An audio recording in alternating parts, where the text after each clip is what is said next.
Hi friends, welcome to కేచర్ investments. 3 days నుంచి gold పడుతుంది కదా! పెరిగేటప్పుడు మనకేమన్నా ఇండికేషన్ తెలిసిద్దా? గోల్డ్ పెరగబోతుందనేది. ప్లస్ పడేటప్పుడు పడబోతుందనేది ఏమన్నా తెలిసిద్దా? ఎలా తెలుసుకోవాలి? అనే దాని మీద ఈ వీడియో చేస్తున్నాను. ఒకసారి చూడండి. ఇది గోల్డ్ ఫిబ్రవరి ఫ్యూచరు జీరోధాలో చార్ట్ ఓపెన్ చేశాను. ఆల్రెడీ గోల్డ్‌లో ట్రేడింగ్ చేసే వాళ్ళకి, పెద్ద పెద్దోళ్ళందరికీ ఇవన్నీ తెలుసు. నేను జస్ట్ కామన్ పీపుల్‌కి తెలియాలని చెప్తున్నాను. ఇది గురువారం క్యాండిల్ ఇది. ఇది శుక్రవారం క్యాండిల్. ఇది ఆదివారం అంటే బడ్జెట్ డే రోజు క్యాండిల్. చూడండి, దీన్ని డోజీ క్యాండిల్ అంటారు. డోజీ క్యాండిల్ అంటే ఎలా చెప్పాలంటే నో డెసిషన్ డే అనమాట ఇది. మార్కెట్ పైకి పోవడమా, లేదా మార్కెట్ కిందకి రావడమా అనేది జరగలేదు. ఎందుకు జరగలేదంటే సెల్లర్స్ ఏమో కిందకి నెట్టారు మార్కెట్‌ని పడేయాలని. బయర్స్ ఏమో అదే ఫోర్స్‌తో బై చేశారు. అందుకే డోజీ క్యాండిల్ అయిందనమాట ఇది. ఓకే. నెక్స్ట్ డే చూడండి. డోజీ ఎప్పుడైనా సరే డోజీ క్యాండిల్ మార్కెట్ అంటే గోల్డ్ పెరుగుతున్నప్పుడు, లేదా మార్కెట్ పెరుగుతున్నప్పుడు, లేదా షేర్ పెరుగుతున్నప్పుడు అప్ సైడ్ కొంత పెరిగిన తర్వాత అప్ సైడ్ ఇలాంటి డోజీ క్యాండిల్ పడితే కనుక మార్కెట్ రివర్స్ అయిద్ది. డౌన్ సైడ్ పడినా బాగా పడి మార్కెట్ పడి డౌన్ సైడ్ ఇలాంటి క్యాండిల్ పడినా మళ్ళీ మార్కెట్ రివర్స్ అయ్యిద్ది. ఎక్కడైనా సరే డైవర్షన్ రివర్స్ అయిద్దనమాట. ఇది ఒక విధంగా తెలుసుకోవచ్చు. ఇంకో విధానంలో కూడా చూపిస్తానండి. ఆర్ఎస్ఐ ఇండికేటర్ అంటారు దీన్ని. అది స్టాక్ మార్కెట్‌తో పరిచయం ఉన్న వాళ్ళందరికీ తెలుసు. ఇండికేటర్‌లో చూడండి, ఆర్ఎస్ఐ అంతా ఇక్కడ ఆ రోజు గురువారం రోజు ఆర్ఎస్ఐ 90 పాయింట్ చేంజ్ చూపిస్తుంది. 91 దాకెళ్ళింది. అంటే ఆర్ఎస్ఐ హైకెళ్ళిపోయింది. అంటే ఓవర్ బాట్ అయిపోయింది. అంటే ఎక్కువగా బై చేసేసారనమాట. ఆటోమేటిక్‌గా ఆర్ఎస్ఐ ఓవర్ బాట్ అయినప్పుడు కంపల్సరీగా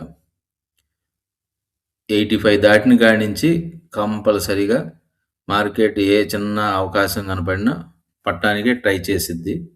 అలాంటిది 92, 91, 92 దాకెళ్ళింది.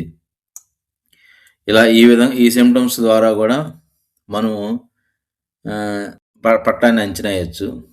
ఇంకా పెరగడాన్ని ఎలా మనం ఐడెంటిఫై చేయొచ్చు చూద్దాము. పెరగడం కూడా అంతేను. ఆర్ఎస్ఐ 15 దాటితే, ఇదిగోండి ఇక్కడ 50 దాటింది కదా ఆర్ఎస్ఐ. 50 దాటితే చిన్నగా పెరుగుతూ ఉంటాయన్నమాట. ఆర్ఎస్ఐ 50 దాటితే పెరుగుతూ ఉంటుంది. ఇప్పుడు ఆర్ఎస్ఐ ఎంతకొచ్చింది? డే క్యాండిల్ ఇది. డేలో 46కి వచ్చింది. అందుకే నేను నిన్న వీడియోలో చెప్పాను. పడినా మరీ భారీగా ఇంక పడకపోవచ్చు. దగ్గరే అక్కడే ఉంటుంది. ఇంట్రెస్ట్ ఉన్నవాళ్ళు కొంచెంగా బై చేసుకోండి. గోల్డ్ ఫిజికల్‌గానే కొనాల్సిన అవసరం లేదు. మీరు డీమ్యాట్ అకౌంట్ ఉంటే డీమ్యాట్ అకౌంట్ ఓపెన్ చేసుకుంటే గోల్డ్ పీస్ అని ఉంటాయి. గోల్డ్ పీస్ ద్వారా కూడా ఇన్వెస్ట్ చేసుకోవచ్చు. ఆ రోజున్న మార్కెట్ రేట్ ప్రకారం అమ్మేసుకుంటే ఆ రోజున్న మార్కెట్ రేట్ ప్రకారం మనకి డబ్బులొస్తాయి. ఆ విధంగా కూడా మనం ఎప్పటికప్పుడు ఇన్వెస్ట్ చేసుకోవచ్చు. గోల్డ్ పీస్ అనేది చాలా తక్కువ ₹10 కాడి నుంచి ఉంటాయి. ₹10 నుంచి ₹120, ₹130. అంటే కొత్తగా పెట్టిన ఫండ్ ఏమో ₹10 ఉంటది.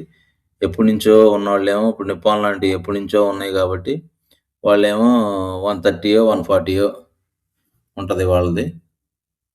NAV వచ్చేసి. ఈ విధంగా ఐడెంటిఫై చేయొచ్చు. ఇది MACD అని ఉంటది. దీని ద్వారా కూడా ఐడెంటిఫై చేయొచ్చు. ఇంగోండి MACD. ఈ వైట్ లైన్, రెడ్ లైన్ దాన్ని క్రాస్ చేస్తే మార్కెట్ ఇది పడిద్దని ఒక అంచనా. పెరుగుతుంటే white line, red line cross చేసి పైకెళ్ళిద్ది. ఇవన్నీ కాంబినేషన్‌తో చూస్తారనమాట. స్టాక్ మార్కెట్ అవగాహన ఉన్నోళ్ళు, ట్రేడింగ్ చేసేవాళ్ళు ఇవన్నీ అంచనా వేసి ఒక అంచనాకొస్తారు.